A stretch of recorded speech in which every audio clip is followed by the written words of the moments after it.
Hey everybody, this is the Facebook Ads with the Twang podcast. I'm your host, Ben Blackman, and today we're talking about why you should be using Facebook ads. Here comes episode 14.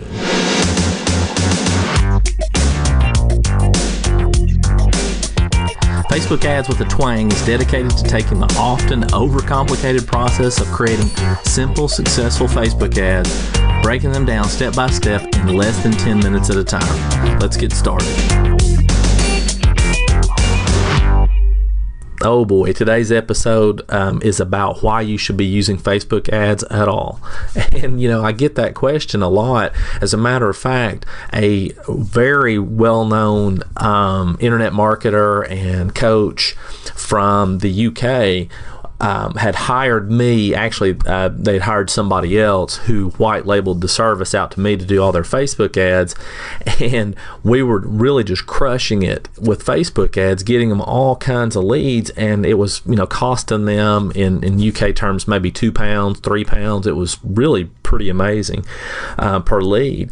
And so she actually came back to the person that had white labeled it out to me. And if you don't know what white labeling is, it just means that you actually provide a service, but you actually hire that service out to somebody out. You subcontract it out, so to speak, if that makes sense.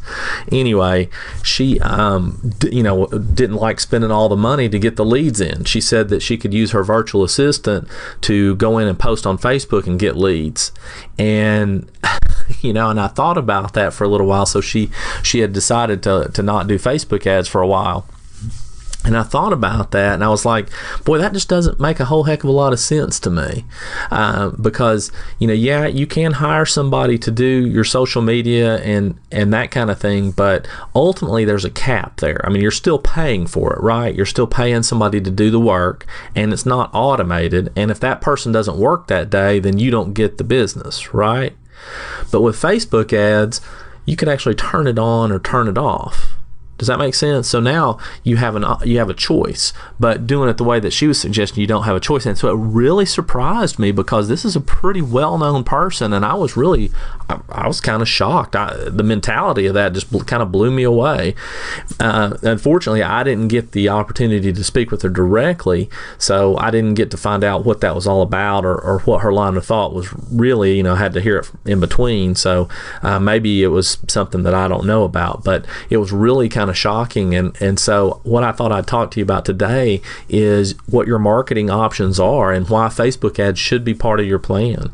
So your marketing options are basically either A, you do organic traffic, or B, you do paid traffic. I mean, that's it, right? And so organic might be referral. It might be, having your VA post in various Facebook groups, or respond, or put stuff on your business page or something like that.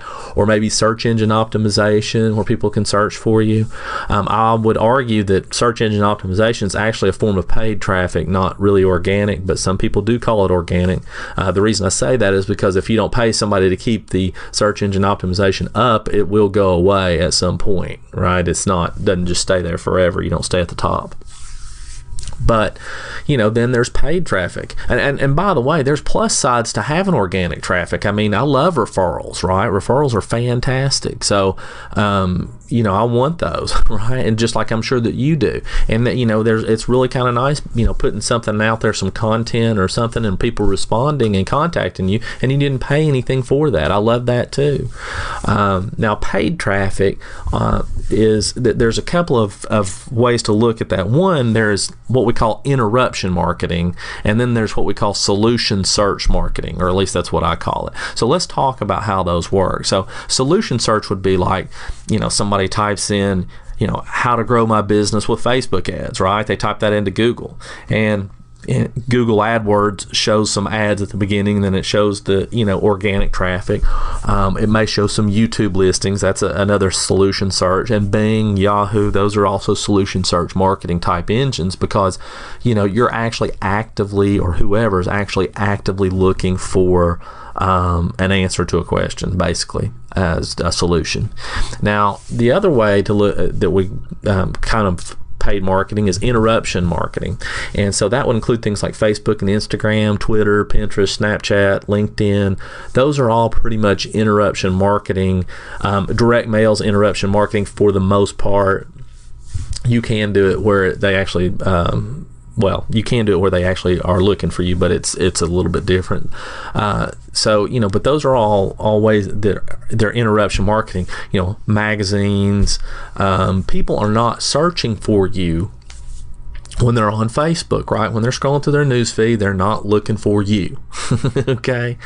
But the social networking part of Facebook and Twitter and so forth, that sort of gives you a little bit of credibility, right? So in other words, even though they're not searching for you, they can kind of learn about you pretty quick, because they just have to click on your name and now they can know whatever they want about you. So there is some kind of semi-warm aspect to doing that kind of, you know, this kind of marketing, this interruption-based marketing, as opposed to saying using, you know, Google Display Network or Outbrain, Taboola, those kind of things where you're showing up on, you know, various websites like ESPN, or you're showing up on a news website or whatever it is, and you have kind of a display ad where there's literally no connection there and they don't have any chance to connect with you like they do on Facebook. So I just kind of wanted to throw those out with the various options. But the reason that I'm going to kind of push you a little bit towards Facebook is, and I just want to kind of make this clear, other networks and other interruption marketing platforms have these options. Okay, so YouTube has this, Twitter has this. I mean, they can do detailed targeting. Everybody talks about Facebook targeting, and Facebook targeting is amazing, but those are just as amazing, if not just as detailed, and sometimes in some cases even more detailed.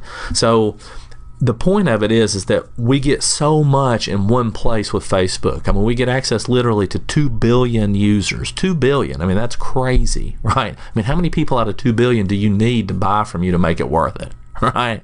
So we've got 2 billion users.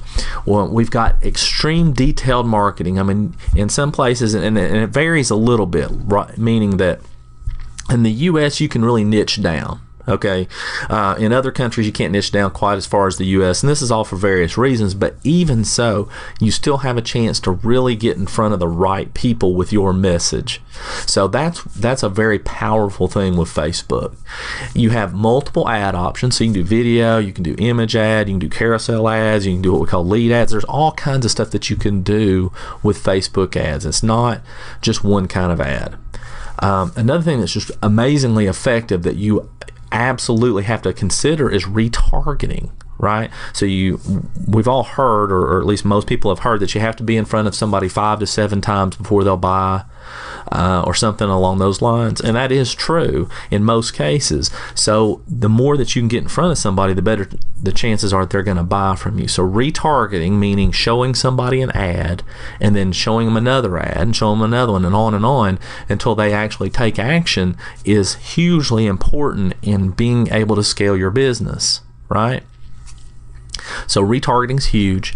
There's a short learning curve for Facebook ads. Yeah, I know it intimidates a lot of people, and they don't want to throw a bunch of money down and lose that. But you do it either way, right? You either lose out because you don't leverage your business, so you lose the money that you could have made, or you spend the money to at least learn how to use Facebook and to get in front of the right people so that you can ultimately scale your business. So, I mean, either way you're spending the money, if you just depends on how you look at it.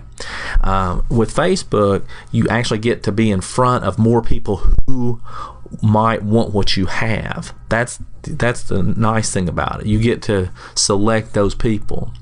And then lastly, and maybe most importantly, is with Facebook you have the ability to scale, right? You can turn it on when you want, you can turn it off when you want, you can increase your budget, you can scale vertically, you can scale horizontally. I mean, you can actually take your business to the next level if you want to do that. With referrals, even with search engine optimization, with organic traffic, you can't do it in the same way. So that's really what I wanted to talk to you about Facebook ads. And you might think, well, why wasn't this the very first episode? Well, this question just kept coming up this past week or so. So I thought I'd go ahead and share it with you. I hope you enjoyed it.